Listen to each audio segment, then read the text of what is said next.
one second. Oh my god. I need to put my hair up.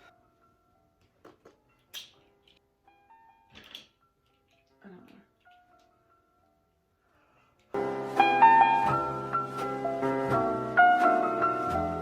Hello guys, welcome back to my channel. My name is Amanda and this is my college portfolio tour. Yay! Everybody's shoveling outside right now because I live in New York and it is coming down out there. Oh my lord. Don't make fun of my hydro flask. I got it in like 6th grade before Visco Girls were a thing.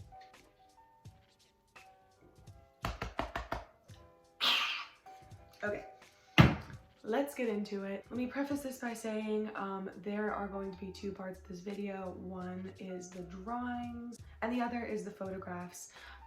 Most of these things, not all of them, but most of them are from my AP Art and AP 2D Design portfolios so far. If you don't know, these are 2 high school classes that you can take where you make a body of work. There is basically a sustained investigation question that you have to make up at the beginning of the 2 years that you structure all of your work around. So you're trying to answer this question through art, kind of. For AP Art, my question is, what do outcasts feel or look like in society? And for my AP 2D Design portfolio, my question is, how do we struggle with our own race? It's not going to be all the pieces. I have some personal work, but I'm gonna be honest, a lot of it is filler work because I just was really bad at doing my own work during high school. I'm still in high school. What am I saying? Let me move over so you guys can see. I'm gonna put the work here. Hi! Okay. My first piece is When the Power of Love Overcomes the Love of Power. This is a picture I took at a BLM protest of my friend Devin back in April. This is a pretty big piece. It's 18 by 24. I did it with colored pencil, marker, and pen. This is from my AP Art class. I was trying to explore the idea of outcasts being together in a group and trying to fight for change. I really like this piece. A lot of people didn't, I'm gonna be honest. I'm not gonna say what school did this, but I went to a National Portfolio Day and one of the guys based off of this piece told me to redo everything that I've been working on for the past 2 years. People do that. They don't have sympathy for your work and how much blood, sweat, and tears you put into stuff. They will tell you that it's bad if they think it is. My opinion is art is subjective. It is about the viewer and their life and how they feel about the art that is going to affect the art for them. So don't take it personally, just keep working, keep doing what you're doing. Somebody's gonna love your stuff. Some people are gonna hate your stuff. That's life, honey. That is just how it goes. My next one is called Life as Eggs. This is a fan favorite at National Portfolio Day for some reason. They really liked this one, I think just because they thought it was like, what's the word, androgynous? I don't even really know what that means, to be honest. To be honest. It's representing a moment in my life where things were kind of hard at my house. But eggs are supposed to represent life, and I connected that with like, oh, cracked eggs, that's kind of how I'm feeling. Let's connect those things somehow. But if you notice, there is the chick, my little buddy. I do not know how to draw chicks, as you can tell. So yeah, this is on Bristol board, I think. It's in colored pencil and I used some paint pen, I believe. My next piece is called the First Outcast. This is from my AP Art portfolio. It is actually the first piece that I did, which is why it makes no sense. It's a satirical piece, I believe. It's supposed to be funny, but like at the time, I thought of it very seriously, and then everybody started looking at it and they were like, that's so hilarious. I was like, thank you. It's supposed to be Adam and Eve in the middle of Times Square. All of the posters and the signs say like things that are like supposed to conform them, make them different, supposed to relate to my sustained investigation somehow. Somebody tell me why, because I don't know what I was thinking. I worked really hard on this piece. It's oil pastel and paint pen, which I don't know what was happening there because acrylic and oil do not mix, sweetie. Do not try that at home. It's not fun. It shows my growth as an artist and like kind of gives you an idea of like where my roots were from and like what I was trying to do with the sustained investigation and how it grew throughout time. My next piece is called Portia Cantrell. This is named after Portia Cantrell. Who could have seen that one coming? Portia is a woman that I spoke to. I actually interviewed her for a podcast that I thought I was going to release, but I never did. Fun stuff. But yeah, she was an absolute angel, and I loved the message that she was trying to get across, which I attempted to replicate in this piece. So Portia runs the Silver Pride Project in Texas. Basically, her organization unifies people over 50 in the LGBTQ+ community in Texas and just helps them talk about their issues and how to deal with ageism and homophobia and some of them racism at the same time. This isn't actually a picture of Portia, it's a picture from the internet, but I changed it a lot. This is made of oil pastel and ballpoint pen, like white ballpoint pen, and it's on black paper. My next piece I actually have right here. One second.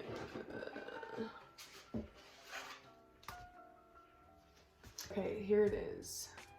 Saturated self-portrait. This, I'm gonna be honest, is a filler piece. It's pretty, but like, does she look like me? Probably not. I did this piece because I didn't have enough personal work and I wanted to show I knew how to draw myself, because that is a big thing when you go to art school. You need to know how to draw yourself because sometimes you're going to be the only available model. Sometimes there's not going to be other people around to help you, so you need to draw yourself. My next piece is called Sweet. Ooh, this is colored pencil on Bristol board. I did this in quarantine too. I was really into like this type of drawing. Just like I used a grid, I put the color pencil on the paper, as simple as that. Tried to be as realistic as possible, even though like looking at it now, it's like probably better from far away. It's actually a picture from Pinterest. The school that I was applying to asked me to use somebody else's picture, which is very uncommon. It's a big no-no in the art world. You're supposed to use your own references, and if not, something from your imagination, but I'm not very good at that, so they asked me to use a piece, somebody else's picture, and I did it. I already had this piece done, and I was like, this is the one. It's not that bad, like the color's not bad. I don't give myself enough credit. Like I feel like that's a good part of it. Like just this part. If you just look here, it's fine. Next two pieces are a little upsetting. Not upsetting, but like they're just personal, I would say. My first one is Things People Said. This is a self-portrait from a like bird's eye view. There's a picture of me in a hallway eating lunch alone, which I tend to make art reflecting times in my life. This was a time in my life. There we go. Simple as that. The words around me are things people have said to me. Next upsetting piece is called Hate Yourself. I really like this piece. I know that it's kind of upsetting. It deals with cyberbullying. I did this, I think, on 8x10 paper with one of those dark ebony pencils and a metallic paint pen. It was gold. I forgot. So my next piece is called College Point. It is a collage using newspaper and magazines, and I used Mod Podge on the canvas and I put marker over it. I think it's like an unsaid rule to not do collage on canvas, but I did anyways. Yay! So this is supposed to be my childhood home that I lived in when I was a little baby. I moved out when I was like 1-ish. And recently I went back there when I was 16, took a picture, and here it is. Once again, it kind of deals with the color thing of like honing in on, you know, like the really colorful things and kind of letting everything else fade away to like make the viewer focus on that thing. And last but definitely not least, this is very important, it's called concept page. And you guessed it, it's a concept page. Yeah, basically this is a page from my sketchbook. It's supposed to be like my ideas for my sustained investigation and art. It kind of went off the rails, as most of my concept pages do, but it worked. They tell you to include something like this to just show your thought process. Like, it's clearly very messy, but it shows how I think and what I do to come up with ideas. So my last like art piece, aka not photography piece, is life drawing with cardboard. I have a lot of life drawings of like nude models in my portfolio, but there's nothing to talk about with those, so that's boring. This one is kind of more interesting. I did it in cardboard. I did it at a pre-college program at New Hampshire Institute of Art. This is one of the things that I did from there. It is my instructor, KT. I got to explore new media. I thought I'd show the college people, the admissions people, that I know how to do some sculpture, kind of. That's a valuable thing. Multiple media is definitely a plus, because when you go to art school, sorry, this is rant time, but when you go to art school, they're going to most likely put you in a class where you're doing a bunch of things. The point of this rant is basically say you're going to be doing things that you're not comfortable with, and it's better to start branching out in high school and show them that you're willing to branch out than branch out later on and seem like you have to catch up or whatever. But it's not that relevant. If you only know how to work in one medium, you'll be taught at some point or another.